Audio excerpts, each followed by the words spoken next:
Los Angeles California के सुनसान इलाके में गोली की आवाज़ गूंजी। रूशानी की आंखों के सामने अंधेरा छा गया। उठो रूशानी, जल्दी से उठो, तुम्हारा काम मुकम्मल हो गया है, शाबाश।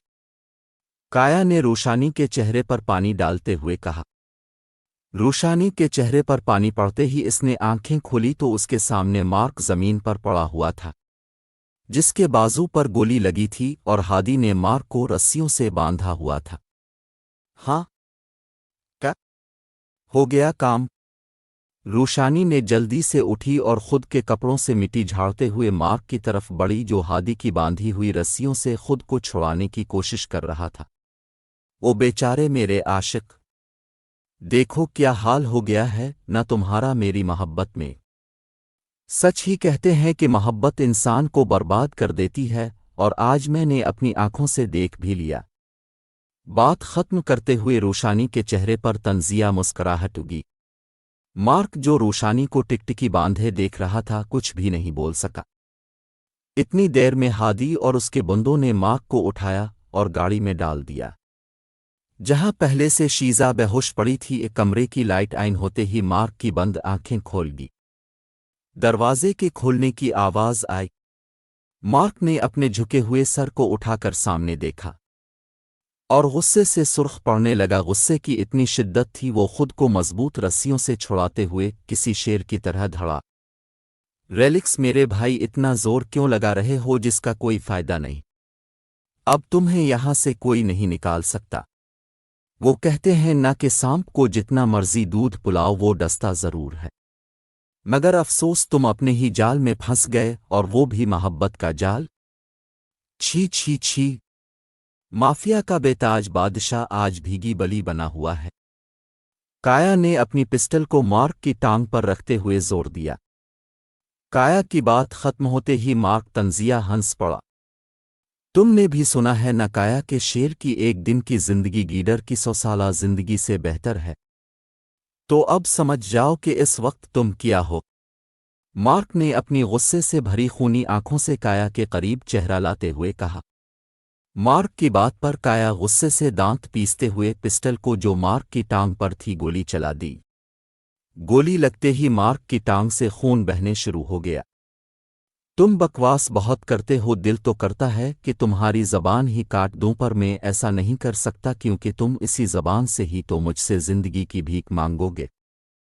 काया ने मार्क को गिरबान से पकड़ते हुए अपनी तरफ खींचा और फिर एक झटके से पीछे किया। भीख, वो भी तुमसे? ये तो वक्त ही बताइएगा। मार्क, जिसके मुंह से खून निकल रहा था, उसे बाहर थूकते हुए कहा। अभी पता चल जाता है कि कौन जिंदगी की भीख मांग रहा है। ले आओ अंदर उसे। काया बात करते हुए पलटा और ऊंची आवाज में बोला।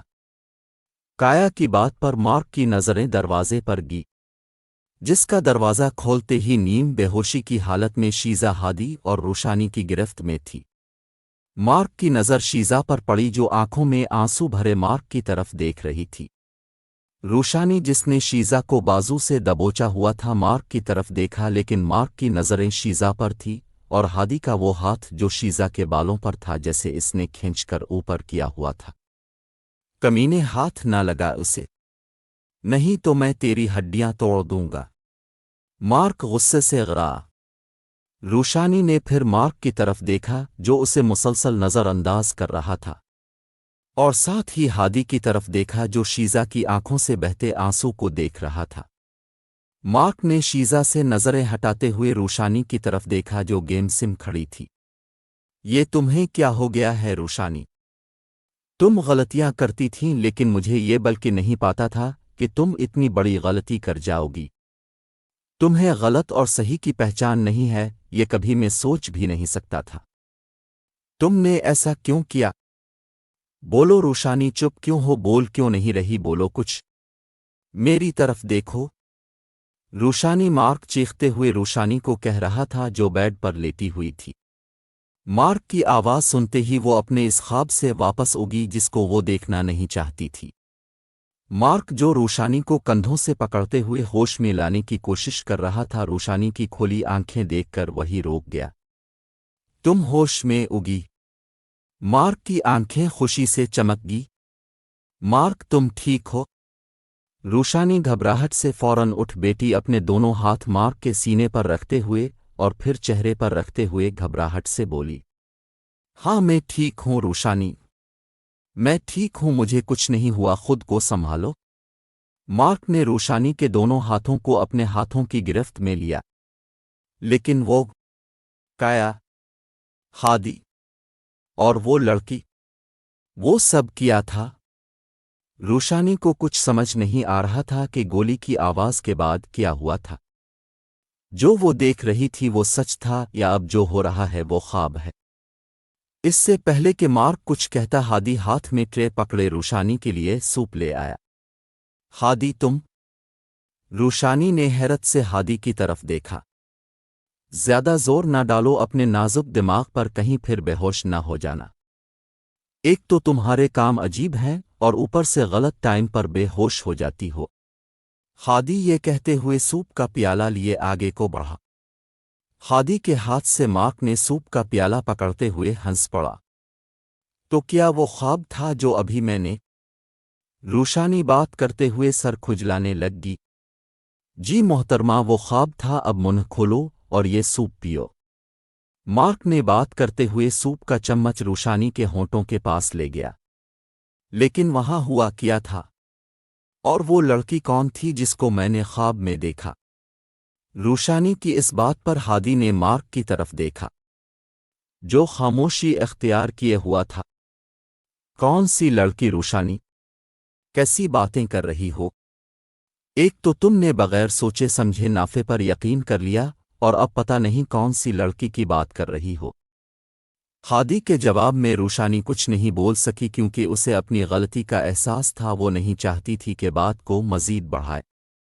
उसने खामोश रहना ही बेहतर समझा। अब शाम हो चुकी थी। रूशानी इसी बात का इंतज़ार कर रही थी कि कब मार्क इससे अकेले में बात करने आए, ताकि वो इसे अपनी की हुई गलती पर मुआफ़ी मांग सके और जो आखिरी बार रूशानी ने मार्क को कहा था वो अपने अल्फाज वापस ले सके।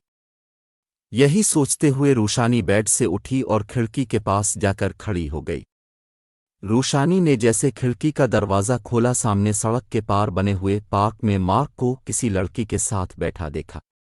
ये कौन है और मार्क उसके साथ क्यों बैठा है? रूशानी बगैर सोचे समझे नीचे जाने के मोड़ी ही थी कि उसे अपने सामने हादी खड़ा नजर आया, जो दोनों हाथों में 2 चाय के कप लिए खड़ा था। कहाँ जा रही हो इस वक्त? हादी ने रूशानी के कमरे की खिड़की के बाहर नजर डालते हुए रूशानी को कहा। नहुन, नहुन, नहीं, कहीं भी नहीं जा रही मैं तो। वो बस। रूशानी एकदम घबरा गई। ये बेवकूफ़ी मत करना, पहले ही तुम बहुत बेवकूफ़ी कर चुकी हो, अब मार्क के पास मत जाना। हादी ने चाय के कप टेबल पर रखते हुए खिड़की को बंद कर दिया। मुझे पता है हादी कि मैं इस काबिल नहीं हूं कि मार्क का सामना भी कर सकूं, लेकिन मुझे अपनी गलती का एहसास है, मैं इसकी तलफ़ी करना चाहती हूं। रूशानी खिड़की के पास रखी हुई कुर्सी पर उदास लहजे के साथ बैठ गई। मुझे नहीं पता रूशानी के अब मार्क की क्या सोच होगी। तुम्हारी इस हरकत की वजह से मार्क की जान तो जाती, साथ में तुम्हें भी नाफे ने मार देना था अगर मैं वक्त पर ना पहुंचता। हादी भी रूशानी के सामने कुर्सी कैनचित्ती हुए बैठ गया। देखो रूशानी, हम यहाँ तक कैसे आए ये तुम अच्छे से जानती हो। हम एक अंधेरे में रह रहे थे। तुम्हारी माँ का कातिल कौन था ये ना तो तुम्हें पता था ना मुझे, ये सब मार्क ने हमें बताया। फिर तुमने खुद अपने फैसले लेने शुरू कर दिए, ये सोचे समझे बगैर कि इसका नुकसान तुम्हें हो सकता है। और वहाँ भी तुम्हारी मदद मार्क ने की, और तुमने एक अनजान आदमी पर यकीन करके मार्क की मोहब्बत को शक में डाल दिया। मुझे समझ नहीं आ रही तुम ऐसे कैसे कर सकती हो।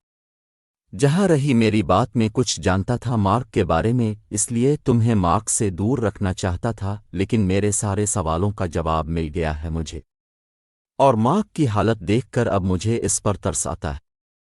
हादी ने बात मुकम्मल करते हुए गहरी सांस ली। हादी की जैसे बात खत्म हुई, रूशानी ने अपने चेहरे को ऊपर किया।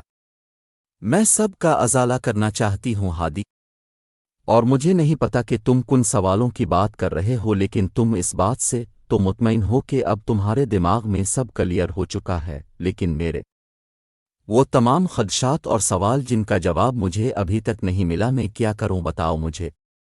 میں نے مارک پر یقین کیا، اپنی محبت کا اظہار کیا۔ یہ تم بھی جانتے ہو کہ میں نے کبھی آج تک کسی کو بھی اپنی محبت کے قابل نہیں سمجھا اور نہ ہی اپنے دل میں جگہ بنانے دی۔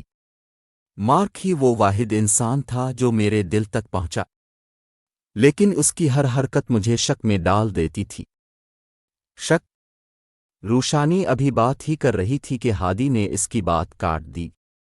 روشانی، تمہیں پتا بھی کہ محبت میں شک کی گنجائش نہیں ہوتی، اور جہاں محبت میں شک آ جائے وہاں محبت نہیں رہتی۔